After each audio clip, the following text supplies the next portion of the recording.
All right, welcome everybody. For those of who are on here and will be watching the recording, Joe Interconnect with Upgrade Partners Capital or UPC Fund here with Mandy from the IRA Club. And Mandy's going to be talking about today on how you can use your retirement funds, both your IRA, Roth IRA, 401k, to be able to invest in real estate versus stock market or wherever else your funds are invested right now. And so the one thing that we really want to help investors achieve here at UPC is giving you the ability and opportunity to invest money that's not coming directly out of your pocket. And so we see using IRA funds, retirement accounts, as a great vehicle to be able to invest without using, cash in your pocket, cash in the bank. So, Mandy, appreciate you being on here. We connected what is about a month, 2 months ago at the Best Ever Conference in Salt Lake, and a couple of my investing colleagues use you as well, Zach Rucker and those guys. So we're excited to have you on and present what you have for us and really open up a new avenue that maybe some investors just haven't considered in being able to invest those funds, because I don't know what the statistic is, but there's millions and billions, right, of retirement funds that are just sitting there. Brilliant. Yep. There Um, are trillion. and it's crazy. One of my past investors, he was telling me that his wife has an account. I think you've had a conversation with him, right, where she had 700,000 in there, and over a 2-year period dropped to 500K, and then came back up to 700 grand, and like the company was like, "Oh, look, we've made you 200K," but once you looked at it, it's like, no, we've lost money. Essentially, we've lost 2 years of our time and 200K. Now we're back to where we started. And I've got a couple of people who've invested with IRAs that have just been losing money in the stock market. So excited to have you help us give our investors that ability. So I will let you take it from here. Great. Let's see if I can share my screen. Yeah, I'm gonna give you, there you go. You should have access now. Okay. And then if I hit the present button, assuming, everything goes the way it shows, what are you guys seeing this screen with that says IRA Club, the power of self-directing? Yep, can see it easily. Perfect. Awesome. Okay. So yeah, we are a self-directed IRA company, which means that you get complete control of your retirement dollars. And we'll go into that a little bit more. So we have been around for 16 years. We have over 15,000 members, over $1 billion in assets under management, which we're pretty excited about hitting that $1 billion mark. And we have about 35 employees. In fact, I'm training a new one right now, so we'll have to up that to 36. But we are based in Chicago, and then we have an office here in Idaho Falls, just because and I work remotely, and it's pretty great. So with a self-directed IRA, you can invest in other things besides just stocks, bonds, and mutual funds. You can invest in real estate and precious metals, cryptocurrencies, and more. And so that's kind of what we're going to talk about today. To give you a little bit of background, this is me, and I started out as a restaurant manager. I managed a Subway right out of college, and then I was a formal financial advisor. I have let that license go, but it is in my background, so it helps me when I'm working with people.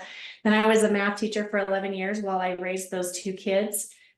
In the picture, Lily and my son Steve, and then my second husband David, and my parents are in there as well. I am missing my 2 stepkids in the picture, but it's kind of good. And now I am the new accounts manager at IRA Club, and I really help people sit down, look at their specific situation, and decide what type of retirement account is going to best benefit them, so they can do the types of investments they're interested in.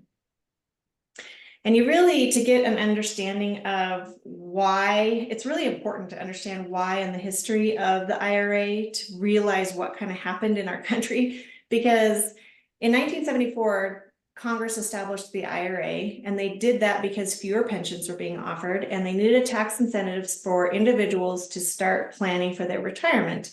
And we really, in the paperwork of the IRA, there are only 4 restrictions. You cannot invest in collectibles. You cannot invest in life insurance. You cannot invest in transactions with a disqualified person, and you cannot invest in S corp. And the reason I bring this up is because if you call up Fidelity or you've got your IRA or 401k with Schwab, their list of restrictions is quite a bit longer. They will, in fact, only allow you to invest in the stock market. So if you were to say, hey, I want to buy this house in my IRA or 401k, they're going to tell you no. And that's really important to understand that, because most people, the comment that I get the very most is, I didn't know you could even do that. Wow, I wish I would have known this earlier. And the reason we don't know about it is because the marketing dollars that Fidelity, Schwab, and Vanguard pour into the system. And so they've created the restrictions, and what the self-directed community has said is, wait a minute, let's go back to the original IRA. What can we invest in? Well, you can invest in anything, real estate and deals that you make on the side, things that you want to do, that kind of thing. So it really opens the doors to diversify. So in a typical IRA that you would open at your bank or with Fidelity or something, they're only going to allow you to invest in stocks, bonds, and mutual funds. We're going to let you invest in anything that the IRS allows. And so really, when you come to us with the deal, we're going to be your bookkeeper and your IRS compliance. We're going to look the deal over and make sure that you're not breaking any of those rules. And then we're going to help you if something looks gray or that you would ever be questioned in an audit. A typical IRA has a financial advisor, and they're going to tell you invest here, this is what you should do. With a self-directed IRA, you are in complete control. So you actually have to find the deals. In fact, we're not financial advisors. So we can't recommend, we can't say this is a good deal. We can just say this is IRS compliant. So it's up to you to find those deals, work with people like Joe who are in the market, know what they're doing to invest to those types of companies. Another big difference is the percent-based fees. So Fidelity is a percent-based fee, and we're going to get into that a little bit and how that can be completely detrimental in your account versus us. We're a flat fee company. So yours is going to, if you open an account with us, it's a flat fee yearly and not percent. So if you put $10,000, you put $1 million, you're going to be that same flat fee versus a percent-based. And then the other thing that's really interesting, and speaking because I was a financial advisor, and this is what I used to tell my clients, is if you want diversity, you should invest in a mutual fund. What they don't tell you is that mutual funds are the highest fee-based structure there is. So when you have a mutual fund in your IRA, you are paying the most fees out there. Where true diversity is being able to put money in real estate, put money in private equity, put money in the stock market. There's several models out there. I know several of our clients follow the 30-30-30-10 model, which is 30% in real estate, 30% in the stock market, 30% in private equity, and 10% in something else. Whatever model you follow, this self-directed actually allows you to get true diversity, so that if the stock market goes down, like Joe was talking about at the beginning, where that account went from 700 to 500, and if you look at the last dip, I mean, it was like 50%. There's a lot of people that lost 50% in their retirement accounts because they're all in the stock market. Where if you think about it, if you had some money in the real estate, some money in the stock market, now you have true diversity to ride out those dips. So we have several different types of accounts. I always tell people if it has to do with retirement, we're going to be able to help it. So we do SEP IRAs, which is for self-employed individuals. We do HSAs, which are those health savings accounts, an inherited IRA, solo 401k, youth IRA. That's a big one. Anybody under the age of 18, you can actually open a Roth IRA, get the tax-free growth, and partner. We'll get into that a little bit. And just to help making your kids have that ability to retire and gain some wealth. Simple IRA, traditional IRA, and what we have also started is we do work with small businesses who have full-time W-2 employees. We've started a safe harbor plan. And so if you do have a small business with employees, we can still help you. So lots of different accounts. All of these accounts are self-directed. So if you open an account with us, you can invest in anything. And that's a good distinction to make. Some people think, well, what if I do a Roth? Nope, still self-directed. Solo 401k, still self-directed. Everything we do is self-directed. And one question for you, Mandy, on this is, so like people who have any of this existing can come to you. Can you set all of this stuff up brand new for people as well, right? Yep, yep. And you can do, you can move an account from an existing IRA over or an old 401k over, or start a brand new account and contribute your dollars to it. And that's really what your conversation with me is going to be about, is what's your situation, what's going to be the best type of account for you and what you're looking to do. Because there are definite benefits to opening a traditional IRA, which is going to be pre-tax and give you the tax deductions. Roth IRA is going to give you the tax-free growth. And so there are definite benefits to having those, and looking at your situation can help determine which ones. Yeah. Great. I always like to give an idea of what our clients are invested in, just kind of open up your mind and just show you what's out there. About 5% of our clients invest in crypto, 20% are in the stock market. We've got bonds, private placements, real estate, and syndications.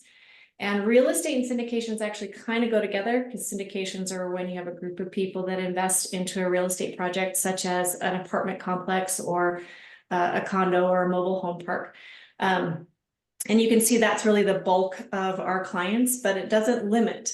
There are lots of other opportunities for people to invest. And then you're not paying those financial advisor fees, right? You get to do your due diligence, work with people like Joe, and figure out what you want to do. So this is really, really important. And I think this really opens doors for people, because people think, okay, what have I got in my IRA, or what have I got in my old 401k? You know, I have $100,000. That's not enough to maybe buy a house. So does that limit me? And what this does is says, nope, you can partner with absolutely anyone and anything. So let's say, just for simple numbers, you have a house for $200,000 that you want to buy, but you have, $120,000 in your IRA. You can partner that last $80,000 with cash.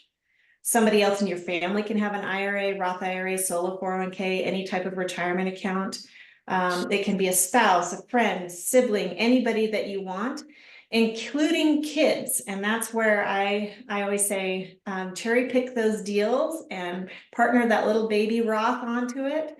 And when there's some double-digit returns, that return is going to go back into your kids' Roth IRA to set them up for the future.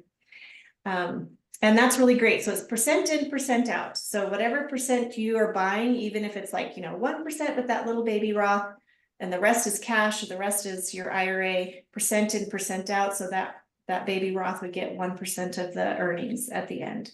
And so partnering is a really powerful tool to get around some of those larger dollar amounts to still take advantage of some of those deals.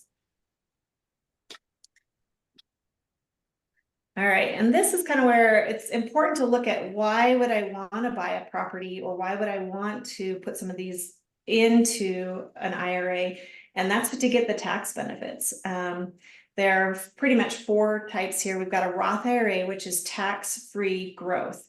So I opened a Roth IRA for my daughter. I'm really a mean mom, so I make her put $50 a month into her account. And everything that she's earning in that account, she will never pay taxes on it. So I think we started with $1,000. She's about $1,500. She's got $500 of growth in there. That is completely tax-free.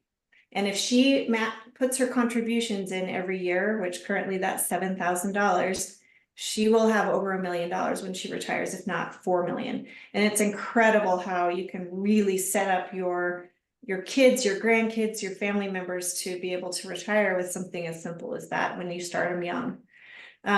So traditional is that tax deferred. It's very typical. Most people know about this one because it's what your 401k is. You have not paid taxes going in, you're going to pay taxes coming out. So you put it in tax deferred, you actually get to take a tax deduction on your tax returns. And then when you retire, theoretically, your income will be lower and you'll be able to pull that money out at that tax break instead of the one when you're working. And then I always like to bring up the triple tax of the HSA. This is one and only where you can get triple tax benefit. And HSA is tax-free going in, tax-free growth, and tax-free coming out. And we can do investable, they call it investable HSAs, which means you can take that money and invest it. And so you do have to have a high deductible plan. And people always ask me, well, what's a high deductible plan? And it's really funny because on the definition at the very top, it'll say high deductible plan. And each high deduction is a different value. So some high deductions are $1,000, some high deductions are $5,000. They just have classified themselves as a high deductible plan. And if you have one, you can open an HSA. If you have an HSA with your current employer, a lot of times you can roll those over into a self-directed account and partner them, or just invest them the way you want to. And then because we're a flat fee, we're not going to eat away at your profit with those percent-based fees. We're going to really look at how impactful that can be. So we really work 4 things. We help to move to a flat fee structure. We expand your portfolio to true diversification so you can get some of those alternatives into your portfolio. You have complete control. You can always move. People always say, well, if I bought a house, am I locked into that house? Nope. You buy a house and then you rent it out. The rental income goes back into your IRA. You're able to take that rental income, invest it in the stock market. It's almost like you got 2 ends of the hamster wheel working for you. And then you're like, okay, I'm done with that. You sell the house, the money all goes back into your IRA. You can then turn and invest that some other direction. So you really have complete control over those dollars inside your IRA. And then you have access to our compliance team. We are going to be your IRS compliance. So you're going to bring us a deal and we're going to dot the I's, cross the T's, make sure everything looks good. We will also be your bookkeeper. So if you do one of those partnerships, percent in, percent out, we're going to take care of all that for you. When you have to pay an insurance bill or a taxes bill for a property that you own, we'll make that payment for you. So we're your bookkeeper and your IRS compliance. And then what really sets us apart is you can always give us a call. In fact, I just got off the phone with a client today that was saying, I can never get a hold of somebody, and it's nice to actually talk to a human. When you open an account with us, you get a client care specialist and you pick up the phone. We're not a call center. You'll always get an actual person, and they'll direct you either to myself or to somebody to help you, whatever stage you're at.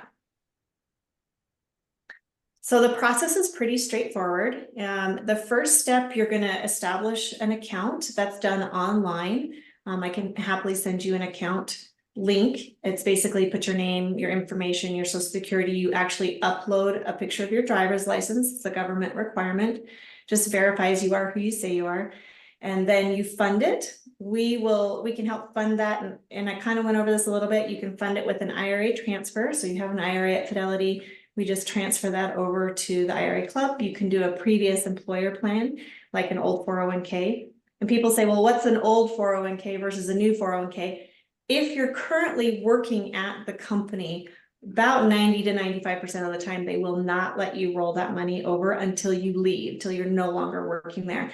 But you won't know if you don't ask. So you actually need to go in, talk to your HR department and say, hey, can I roll this money over? They're going to say no. Because they don't want to lose their money. So the second question is, can I do a partial rollover? Can I take some of it? And then you just kind of have to look and keep questioning to see what they'll allow you to do. But the answer is mostly no. And then you can always do a contribution. So an IRA contribution is $7,000 if you're 50 and under, $8,000 if you're over 50, and that did increase from 2023. Those are cash amounts that you can put in every year. If you open a solo 401k, that's when you own your own business, and you can contribute up to like $69,000 if you're under 50, $76,000 if you're over 50. So a lot of opportunity for people to get money into these accounts. Once the money is funded, then you invest, and we help with that by putting on webinars like this with Joe, or we have other options for people who are looking. And then you really just you say, this is what I want to do. We set up the paperwork for you. We wire the money for you, and we help you get there. So that's just a 3-step process with us helping each step of the way. And then people always say, well, what are your fees? Because I know you got to charge something. We are a flat fee base that I repeated over and over again. And so what that is $195 per year per account. So if you open an IRA, it's $195 each year that you have that IRA with us. If you open 2 accounts, it's $195 for each of those accounts each year. And then people say that's not enough money for you guys to even make money. And you're correct, it isn't. So we do an asset fee. And that pays our team to be the compliance for you as well as the bookkeepers for you. And so it's $195 per asset per year. So really what that means is you're opening the account for $195. And then let's say you buy a house in the IRA, you'll pay $195 for the account, $195 for the house. So it's about $390 a year. We buy another property, or you decide to do a private equity deal or a syndication, that's going to be another $195. No hidden fees. We're super transparent. If you want to see what we're going to charge, we have it on a fee sheet. There's nothing.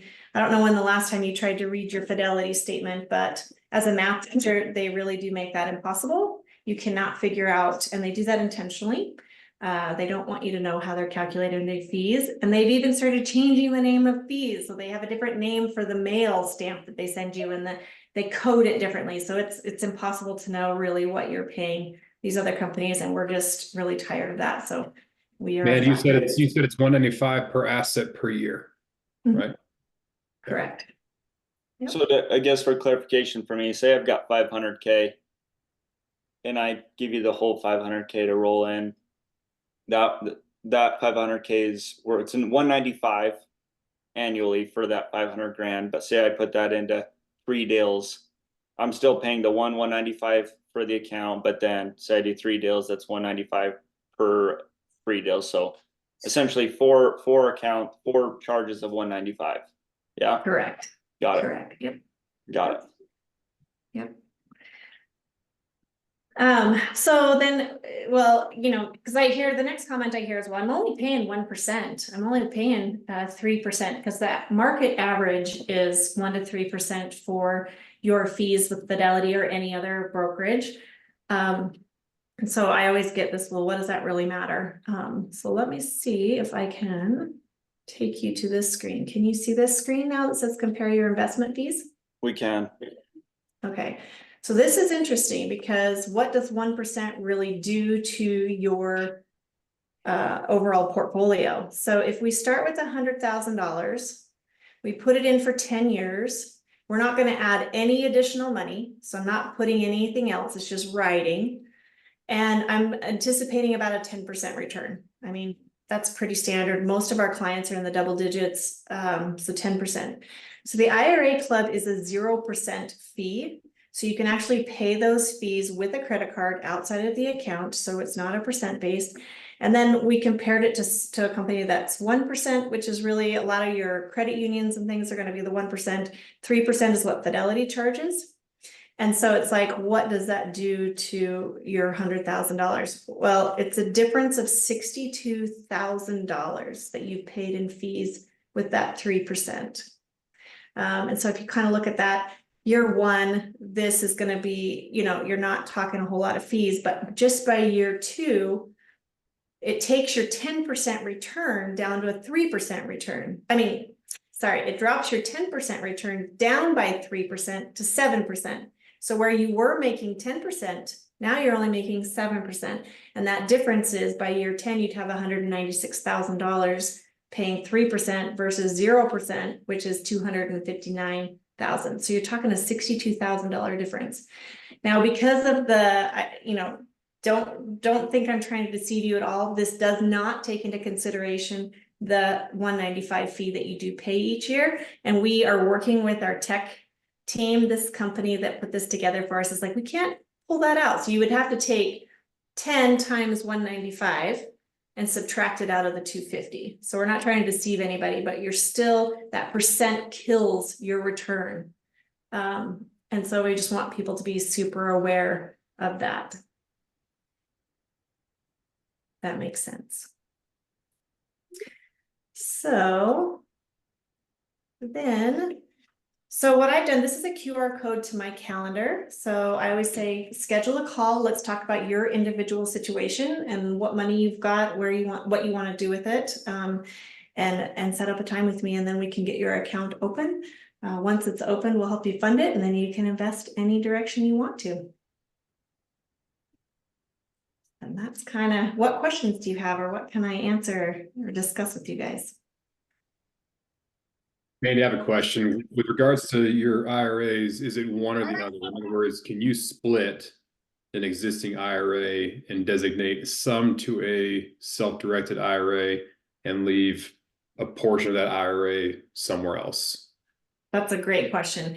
Yes, so some people will say, I don't want to, in fact, we tell people, don't roll over money that you don't have planned for, right? So,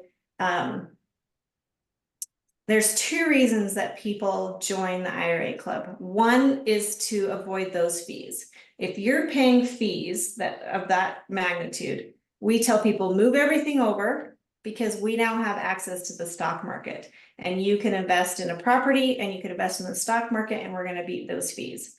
If you're okay with the fees because they're a little bit lower and you like the returns, or you like what's happening in the IRA, then you do a partial, which is what you were asking me. And so you say, okay, I'm going to leave, X amount of dollars with the current firm, and I'm going to roll over the $120,000 to invest in this property. You can actually have as many IRAs as you want, an infinite number. You just can't overdo the contribution limit, the cash into it. So you can definitely have 2 IRA accounts with 2 different custodians.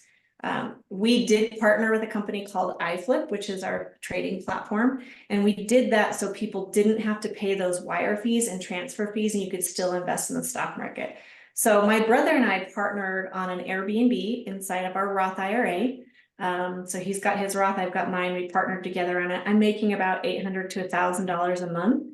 And I just take that and transition it right over to iFlip. It's the only self-directed company that has access to an AI component, if you're interested in that. So I'm not paying that transfer fee. It's just free for me to move over to iFlip. Now I'm getting both ends of those hamster wheels. When I have enough money generated in iFlip, I'll move it back and do another property. That's a long answer to a short question, sorry. Thank you. Any others? Seems pretty straightforward. Yeah, we try and make it real easy for people. So I do have a question, because my wife's on here now, but her and I've been looking at I actually re-met this guy at the Best Ever conference as well, and he does like the infinite banking model with like the whole life insurance policies, right? And so I'm just curious to know, like, from your perspective, like, why is this like a better, different option than like the whole life insurance policies? The life insurance, so I used to sell those when I was a financial advisor, and they typically lock you into something. So it's like an annuity where you are going to be in it for 5 or 10 years. And that really just doesn't give you the flexibility to say, look, there's a deal that I can get a better return in. And I've watched people come to me and say, can you help me get out of this annuity? And I'm like, yeah, but it's going to cost you 10 grand, or it's going to cost you $5,000. And those life insurance policies, typically they'll put that barrier to keep people from getting out of. And so then you're really looking more at a CD, right? You're saying, okay, I'm going to put my money here. It's guaranteed at this rate, but I can't take advantage of some of those other deals that are coming my way. And it just doesn't give you the control to do anything or move the money outside of that account. Interesting. I have to look into that more, because I know there's like a certain percentage that I can loan against like that cash value to be able to invest in my own deals. But I would imagine that the rest of it is, like you say, locked up, right? In an annuity or something. Absolutely. And it really depends on, the policy. You just need to look at them. Some of them, I have a whole life policy. I went to borrow some money from it, and they just kind of laughed at me. I was like, oh, okay. I opened it when I was 20, and I thought I would be able to use some of it. And it's just interesting. So every policy is different. I'm not saying they're not good. There are some good ones out there. Yeah. It's just a matter of figuring out exactly what's in the fine print to know what you have control over and what you don't have control over. Yeah, understood. Can you talk a little bit to like Wes's question to you about how UBIT works with all this? So the government's kind of funny. Well, I mean, maybe not funny, but it's interesting that they make the rules that they make. And so they said, well, we want people to open IRAs. We want people to plan for their future. So we're going to give them these tax incentives to be able to do that. So they created the IRA, they created the Roth IRA. So people invest and they get a tax incentive for doing so. Well, let's say you want to buy a property for $100,000 and you only have $60,000 in your IRA. So there's a couple options, right? You can partner, but you also can go get a loan, a mortgage, right? And then sometimes you're thinking, well, the rental income is going to overcome that mortgage and I can really make some profit here. And that's true. But what you need to keep in mind is the government said, wait a minute, if you're making money from this IRA and a loan, we're going to tax you. And they call that a UBIT or a UDFI tax. And it's unrelated business income tax. So what that tells you is that whatever portion of the loan you have that's making money, you're going to get taxed on that amount.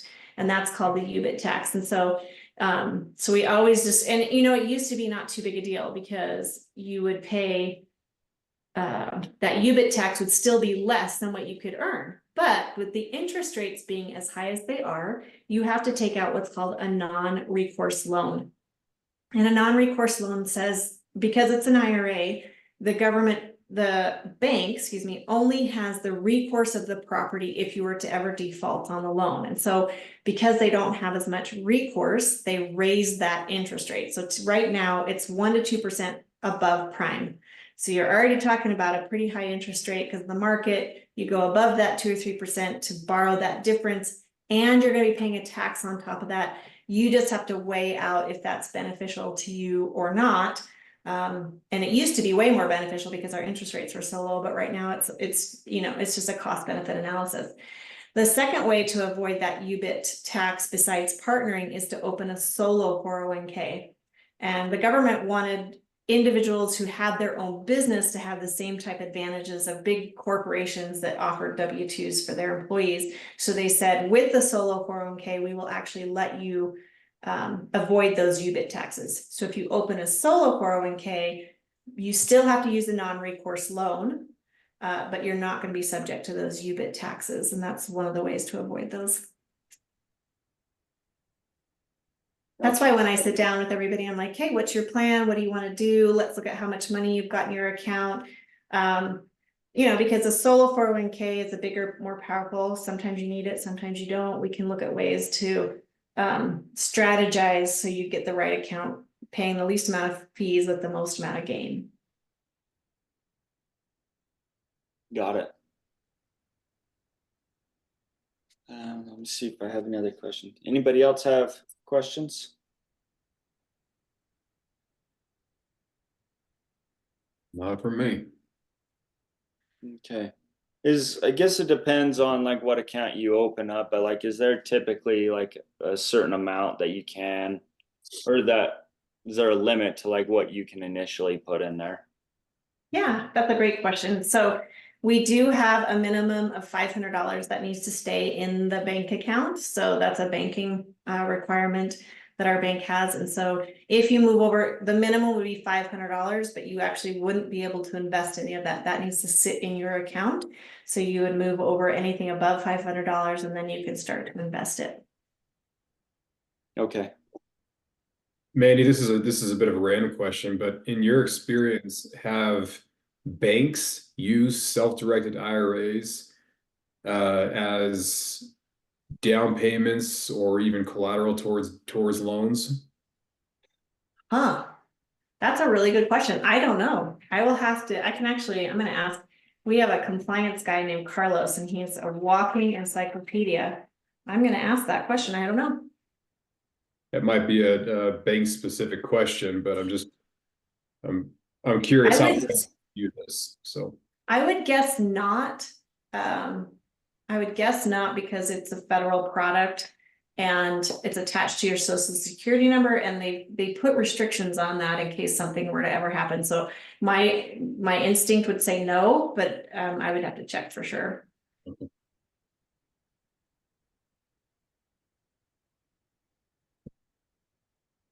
A lot of people that will do private lending though, that's a great way to use some investment dollars, especially if you purchase a property. Like my brother and I split the deal of 75,000 in his Roth and 75,000 in my Roth. And I think I had $700 left, and I've looked into some private lending because I can lend that small amount to somebody who's willing to pay 12% interest over the course of 6 months, a year, something like that. So private lending is a good, sometimes can be an interesting way to go inside your IRA as well. Very cool. Nice.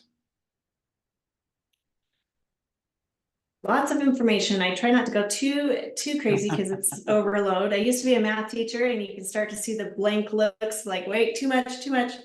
So lots of conversation, lots of discussion. And if you think of other questions, please just schedule a quick call with me. It's free, and we can go over whatever questions you have. Yeah. Mandy, I think to close this out, if you would just give us like a 1 minute, trailer, if you will, of like why investors should consider, setting up an IRA or doing a self-direct on an existing IRA. Absolutely.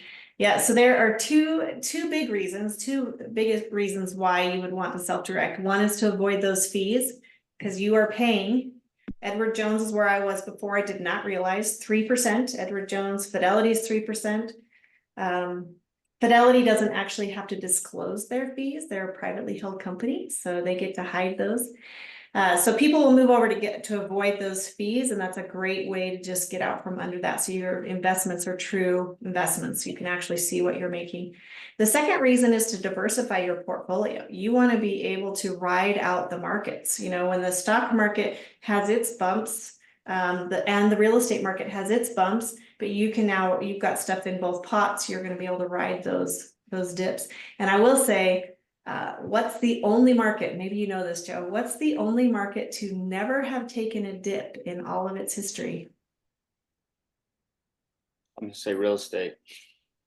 So a good idea, right? But what about 2008? What about some of those things? It's the rental income. Rental income has never dropped, even in any recession, even in any real estate drop. So if you get a piece of property or a rental income inside your IRA, those rents always go up. Now, maybe the value of the property does a little bit of fluctuation, but that rental income is never going to drop. And so it's just kind of interesting about true diversification, getting your money to where it's working for you, where you have complete control, and avoiding those fees.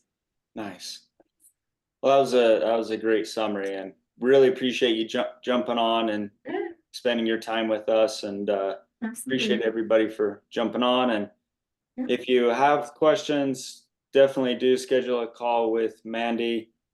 I think we'll keep working with you, Mandy, and our website eventually will have like a page, right? I think you guys have that where we'll have like a specific setup like on our own website. So we're going to be working on that, and appreciate everybody coming on. Yeah, Joe, when that happens, and I'm so glad you brought that up, because now I can give anybody who is listening to this webinar a free IRA for the first year. So if you schedule an appointment, it kind of lets you get your feet wet. We'll waive that $195 opening fee for you. Let you get your feet wet, get it figured out without having to pay that initial fee. So it's a $200 discount, and I'm happy to do that for anybody who hears this webinar or schedules with me. And Joe, anybody you bring in the future, I'm happy to do that for them. Amazing. Well, appreciate that, the discount or the benefit. So in the link in the notes with this, we'll put her calendar link, and sure appreciate your time again, and I'm sure we'll be doing this again soon. Hopefully, yeah. Okay. Great, thanks you guys. Thank you.